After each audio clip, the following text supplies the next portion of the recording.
velamentous insertion is actually extending over the cervix, but not the placenta, that's called a vasa previa. That is a problem because then, just like a placenta previa, in order for the baby to get out, the baby would have to tear through its own blood vessels. So vasa previa, like placenta previa, is a reason for cesarean, but a velamentous insertion is not in and of itself. You can see velamentous insertions more commonly in babies that have other issues. There could be anatomic problems with them. There could be growth problems with them. Sometimes you might be more likely to see it in twins or multiples, simply because the placentation is more complicated.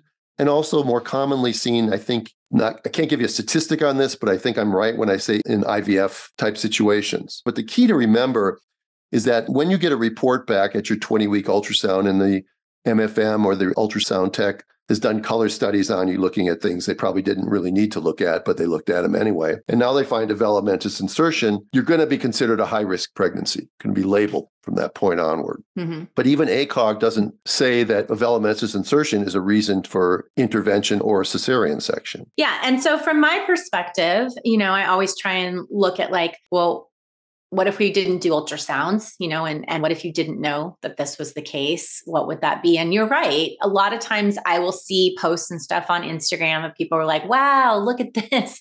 Look at this insertion. We're so glad that everything went well. Well, I believe that most of the time things are going to go well. And the body, again, even though this is a variation of normal, just like a breech is a variation of normal, the body is really wise. And so what you want to be really careful about is this is another one of those reasons why breaking a bag may not be a great idea, because you don't know if that bag is going to be ruptured in a way that would compromise one of those vessels. I think that if you find out that you have a velamentous cord insertion, there is potentially a slightly higher risk of having an issue.